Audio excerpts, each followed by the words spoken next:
नमस्कार, मैं भूपेंद्र पटवा। आप देख रहे हैं एकता न्यूज। चलते हैं सीधे खबरों की ओर। छत्तीसगढ़ में चुनाव करीब है। ऐसे में बड़े नेताओं का दौरा जिले में भी बढ़ गया है। प्रदेश के नेता प्रतिपक्ष नारायण चंदेल भी लगातार क्षेत्र का दौरा कर रहे हैं। नारायण चंदेल ने धमतरी में मीडिया से चर्चा के दौरान राज्य सरकार पर बड़ा हमला बोला। चंदेल ने कहा कि प्रदेश के लोगों में छटपटाहट है, वो मौजूद सरकार से छुटकारा पाना चाहते हैं।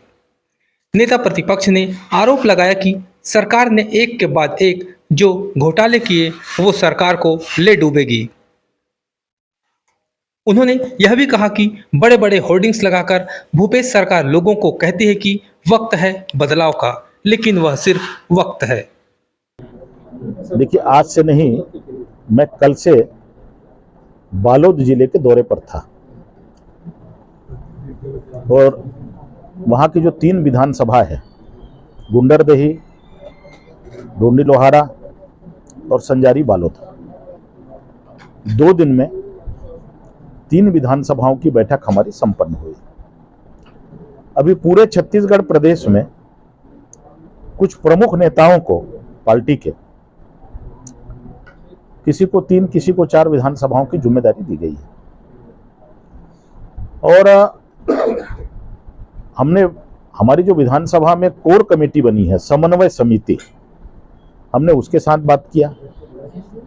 पार्टी के कुछ प्रमुख पदाधिकारी हैं, उनसे चर्चा किया और हमारे जो और वरिष्ठ लोग हैं, हमारे जो सोशल मीडिया की टीम है, उनसे हमने अपने संगठन के विषय पर बातचीत की। पिछले जो संपन्न हुए कार्यक्रमों की समीक्षा हुई। आगामी जो हमारे कार्यक्रम हैं चुनाव को दृष्टिगत रखते हुए, उनके संबंध में, उनकी तैयारी के बारे में हम लोगों ने जानकारी दी। ये इस विधानसभा सभा बैठक का मुख्य एजेंडा था, मुख्य हेतु था। देखिए, प्रदेश में जो स्थिति और परिस्थितियां हैं, छत्तीसगढ़ की इस भूपेश सरकार से, इस कांग्रेस सरकार से लोग छुटकारा पाना चाहते हैं। लोगों में छटपटाहट। चुनाव के पहले कांग्रेस ने लिखा था, धमतरी में भी बहुत से होर्डिंग लगे थे कि वक्त है बदलाव का। आज जनता कह रही है कि वक्त है पछताव का। तो लोगों में व्याकुलता है। लोग इस बात का इंतजार कर रहे हैं कि कब चुनाव आए और इस भूपेश सरकार की विदाई हम करें। अब उसका कारण भी है। एक तो इन्होंने झूठा वादा किया अपने जन घोषणा पत्र में। ये जो सरकार है, झूठ की इबारत पर टिकी हुई सरकार है। जैसे रेत का महल ढह जाता है, ताश के पत्ते में जो टीले बनाए जाते हैं वो ढह जाते हैं, ठीक उसी प्रकार से इस सरकार की गति है। झूठ ज्यादा दिन तक कभी भी नहीं टिकता। पहला झूठा वादा। दूसरा, इस सरकार में सिर्फ कमीशन और करप्शन का खेल चल रहा है। नीचे से लेकर के ऊपर तक सब लोग कमीशन और करप्शन में, चाहे वो धमतरी का नगर निगम हो। कांग्रेस का 20 सूत्री है और इसकी सरकार का 1 सूत्री है। अब मैं आपको बोलूं कि 4,000 करोड़ रुपए से ज्यादा का कोयला घोटाला हो गया, 5,000 करोड़ का राशन घोटाला हो गया, पीडीएस घोटाला हो गया, जमीन घोटाला हो गया, रेत घोटाला हो गया, 2,000 करोड़ रुपए का शराब घोटाला हो गया, अभी पीएससी में घोटाला हो गया। इनका जो ड्रीम प्रोजेक्ट है नरवा गरवा घुरवा बारी, उसमें गोबर में 229 करोड़ रुपए का घोटाला हो गया। उस दिन सरकार जो है विधानसभा में जवाब नहीं दे पाई। तो ये जो सरकार है वो घोटालों की सरकार है। भूपेश बघेल जो है वो पूरे देश में भ्रष्टाचार का मॉडल बन गया है, घोटालों का सरताज बन गया है। मैं अभी झारखंड गया था जून महीने में।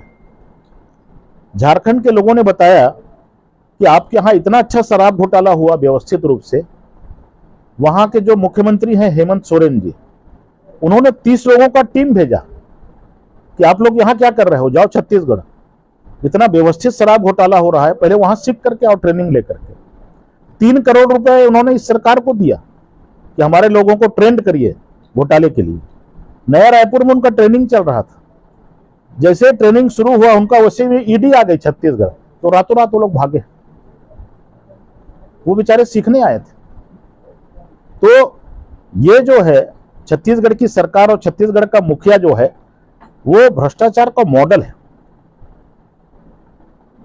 तो इसलिए लोग इस सरकार की विदाई के लिए पूर्ण रूप से मानसिक रूप से तैयार हो गए। और बताइए बस्तर में क्या स्थिति है सर? अभी राष्ट्रीय उपाध्यक्ष बनाए गए हैं, निश्चित रूप से लता जी हमारी बहुत पुरानी कार्यकर्ता है, अनुसूचित जनजाति वर्ग के नेत्री हैं, पूर्व मंत्री हैं, अनेक पदों पर वो रही हैं। और भारतीय जनता पार्टी ने एक सुदूर बस्तर से आदिवासी महिला को पार्टी का राष्ट्रीय उपाध्यक्ष बनाया है। यही भारतीय जनता पार्टी की खूबी है कि हम आम कार्यकर्ताओं को भी राष्ट्रीय स्तर पर पद से नवाजते हैं। मैं लता जी को बहुत बहुत बधाई देता हूं, शुभकामनाएं देता हूं। माननीय राष्ट्रीय अध्यक्ष जी के प्रति हम सब लोग विनम्रता के साथ आभार व्यक्त करते हैं। सरोज पांडे जी को भी राष्ट्रीय उपाध्यक्ष बनाया गया है, हम उनको भी बधाई देते हैं। डॉक्टर रमन सिंह जी को फिर से राष्ट्रीय उपाध्यक्ष बनाया गया है, हमारे पूर्व मुख्यमंत्री जी को।